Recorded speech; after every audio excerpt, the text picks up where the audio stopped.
You know that feeling when you are sitting on the edge of your bed, staring at the wall, and your brain is just buzzing with all these big, incredible things you want to do? Oh, yeah, it's such a specific feeling. Like you have these massive ideas for a new career or a project you want to start, or even just, I don't know, a language you want to learn. Right. But then almost immediately, this heavy blanket of reality just sort of drops over you. Yeah, You feel way too tired, or you're just, way too busy, or you get this nagging, paralyzing sense that you are simply not ready. it is an incredibly universal experience. I mean, we all have that vast, intimidating canyon sitting between the person we are right now and, well, the person we desperately want to become. Exactly. And standing on the edge of that canyon looking across, the distance just feels so enormous that our brains simply refuse to compute it. We just get completely stuck. We stall out. Yeah, we freeze. And that feeling of stalling out and how to actually permanently break out of it is exactly what we are exploring today. We're looking at this excerpted conversation called The Inserted Text, where two people basically just brutally dissect exactly why we get stuck in life. And more importantly, how to fix it. Right. They bypass all the usual, high-level abstract self-help jargon and get right down to the ground level of human psychology. Which is incredibly refreshing, honestly. They look at the mundane realities of our daily routines. Yeah. And they tackle the core underlying mechanisms of why we aren't moving. I mean, they aren't just talking about what to do. They are exposing the invisible psychological barriers that keep us frozen on the edge of the bed. Exactly. So our mission for this deep dive is to figure out how to build a tangible bridge across that intimidating gap between dreaming and doing. Hmm.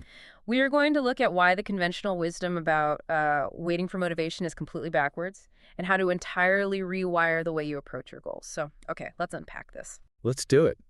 So the central premise here fundamentally challenges a deeply ingrained belief most of us hold.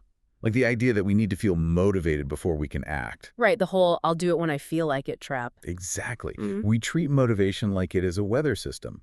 We look out the window, mentally speaking, and think, well, the motivation isn't here today. The conditions aren't right. I guess I will just wait until a warm front of inspiration rolls in. Yeah, we sit around waiting for this magical lightning bolt of energy to strike us, but I mean, people wait for years and that lightning bolt never comes. Or if it does hit, you get a burst of energy at midnight, you plan out your whole life. Oh my gosh, yes, the midnight motivation. And then by morning, the motivation is completely gone.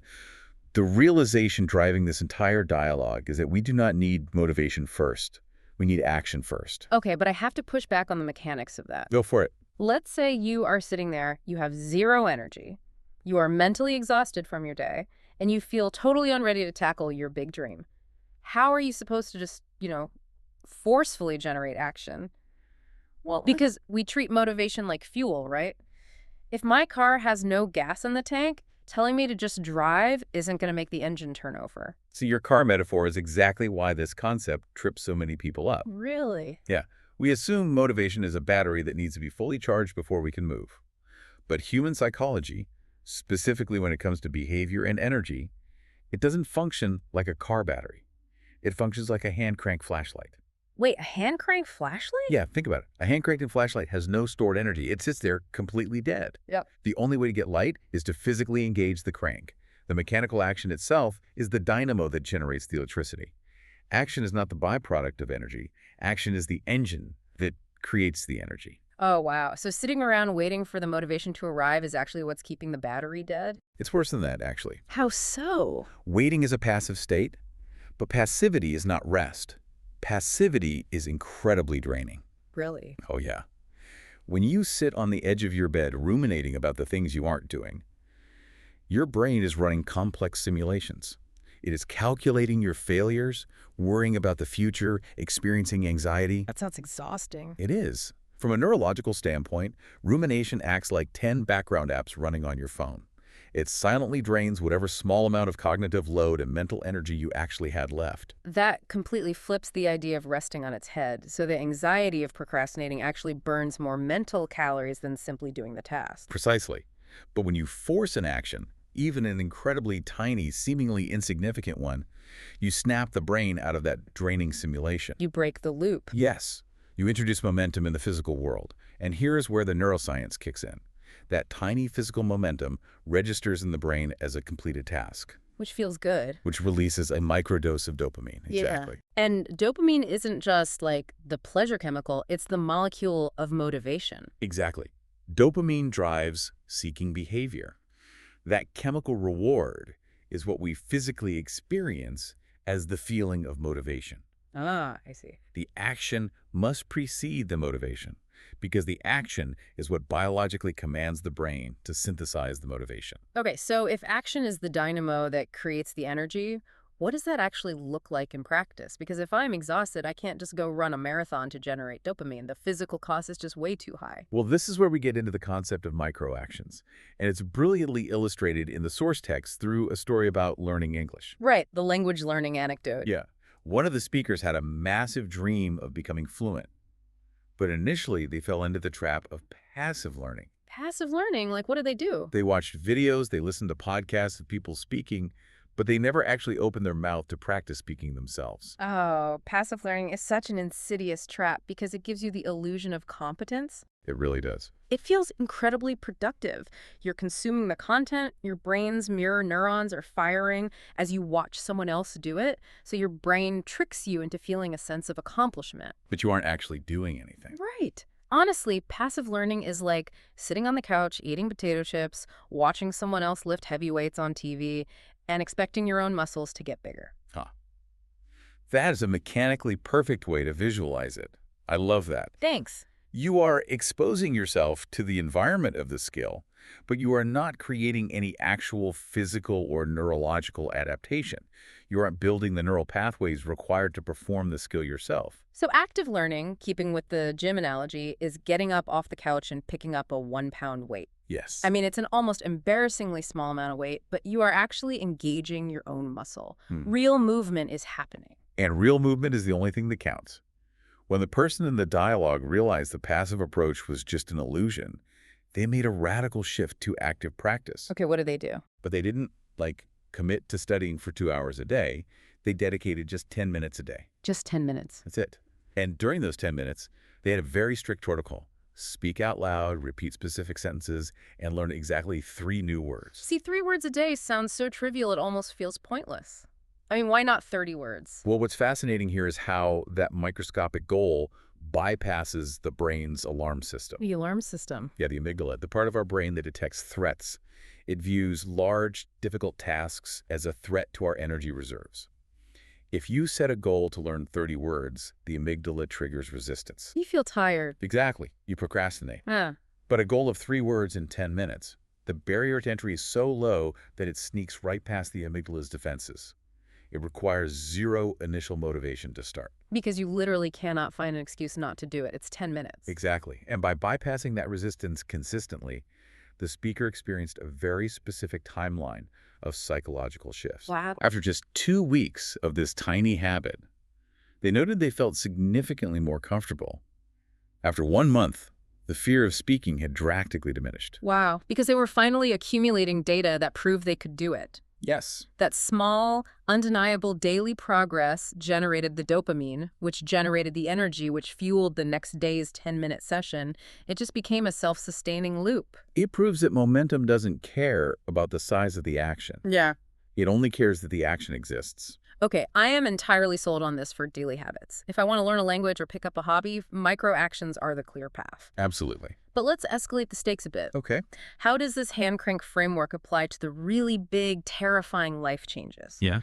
I am talking about the pivots that carry actual serious risk, where failing has real-world consequences. Now, that is the ultimate stress test for this theory. And the dialogue actually tackles this head-on with a story about a major, intimidating life pivot. A career change. Right. One of the individuals wanted to completely change their job a few years prior. And this wasn't a casual hobby. This was their livelihood. Yeah, the vulnerability in this part of the conversation is really striking. The individual lists out the specific, paralyzing fears keeping them frozen. They were agonizing over questions like, what if I fail? And what if I am not good enough? Those 2 questions are devastating because of how the human brain utilizes predictive coding. Predictive coding. Yeah. Our brains evolved to constantly project into the future to predict potential threats. If we can imagine the tiger ahead of time, we can avoid the tiger. Okay, makes sense. But in modern society, the brain treats a hypothetical future career failure with the exact same physiological severity as a literal predator in the room. Wait, really? The amygdala can't tell the difference between a bad interview and a tiger. It really can't. When you ask, what if I fail completely next year? Your brain perceives that future threat as a present reality. Oh, It floods your system with stress hormones and triggers a hardwired freeze response. You do nothing because staying still feels like the only way to survive the predator. The person admits they did nothing for a very long time because the weight of that hypothetical future was just crushing them. so if looking 5 years into the future is what paralyzes the brain's survival instincts, the only logical fix is to forcibly put blinders on. Did they just have to, like, intentionally narrow their field of vision to the immediate next step? That is exactly the mechanism they used to break the paralysis. Mhm. When the fear of the future became too overwhelming, they stopped looking at the future entirely. Now. They grounded themselves with one incredibly simple question. What can I do today? Just today, not tomorrow, not next year. It shrinks the timeline back to a scale the brain can actually process. I mean, your brain panics at the complexity of a 5-year career trajectory. Totally. But it can absolutely process the next 24 hours without triggering the freeze response. They broke down their massive career pivot into a sequence of hyper-focused daily actions. Let's look at the mechanics of that sequence because it's basically a masterclass in managing cognitive load. It really is. So day one, all they did was update their CV. Just the CV. Day two, they watched interview preparation videos. Right. Still very safe. Day three, they actively practiced answers out loud in their room. Yep. And day four, they applied for a job. But they intentionally applied for only one job to keep the stress low. That is the key right there. Yeah. They were actively managing their own nervous system. Interesting. They understood that mass applying to 50 jobs would instantly re-trigger the overwhelm and the fear of massive rejection.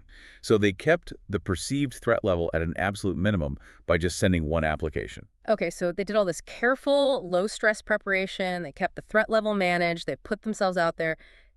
Did it actually work? Like, did they get the job? Well, they got the interview. Okay. And then they completely failed to get the job. Wait, what? They didn't get it? Nope. After all that careful psychological maneuvering, they hit the exact worst-case scenario they were afraid of in the first place. How does failing become a triumph? Because it neutralized the fear through exposure therapy. Ah. When they didn't get the job, a fascinating psychological shift occurred. The individual realized that the failure didn't destroy them. The world didn't end. Right. They survived the worst-case scenario. And more importantly, the failure wasn't a dead end. It was essential data gathering. The boogeyman in the closet turned out to just be a pile of clothes. Precisely. They gained real-world experience about what an interview in that new field actually felt like. Okay, that makes sense. They gathered data on what questions were asked and where their own answers were weak. You cannot acquire that data while sitting on the edge of your bed running simulations in your head. You have to enter the arena and take the hit. Wow. So, armed with actual data instead of hypothetical fears, they tried a few more times and eventually landed an even better job. But the ultimate victory wasn't getting the job. The victory was simply that they forced themselves to start. Because starting is always the hardest part. Mm-hmm. It requires confronting the two ultimate enemies of progress, fear and perfectionism. So true. The job hunt story proves that failing and making mistakes aren't just, possibilities you might encounter. They're actually required prerequisites for success. You literally cannot get the necessary data without the failure. Right. This raises an important question, though.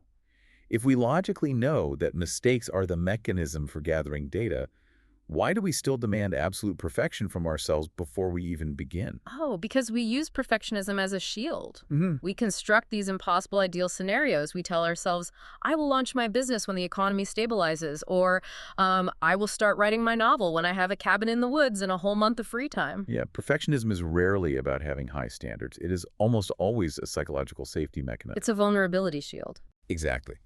The subconscious logic is, if I wait until the conditions are flawless and my work is flawless, then I cannot be judged, criticized, or rejected. But because life is inherently messy and chaotic, that perfect moment never actually arrives. Never. If your prerequisite for taking action is a flawless environment, you have essentially engineered a situation where you are guaranteed to fail by default because you will never start. It's self-sabotage wrapped up in high standards. Here's where it gets really interesting. To dismantle that perfectionist shield, the conversation provides a direct, highly practical four-step antidote. Let's hear it. Start imperfect, make mistakes, learn, grow. That is so powerful because it fundamentally redefines the concept of a mistake. How so? In the perfectionist mindset, a mistake is a signal that you are incompetent and should stop. But in this new framework, a mistake is simply the biological mechanism by which learning occurs. Oh, wow. You cannot grow without learning, and you cannot learn without making mistakes.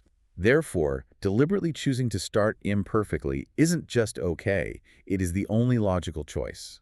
And to actually implement this on a daily basis, we have to look at the sharp semantic distinction made in the text between a big dream and a small goal. This distinction is where the entire philosophy becomes actionable. Right, because saying I want to be fluent in English is a big dream. Ah. It's massive, it's heavy, and honestly, it's vague. It is way too vast to act on today. Sure. But saying I will learn 5 words today is a small goal. And the phrasing used here is vital. We need possible goals. Possible goals. I love that. Because a big dream creates inspiration, but its sheer size also creates paralysis. Yeah. A possible goal, something so small you practically cannot fail at it if you just put in 10 minutes, creates action.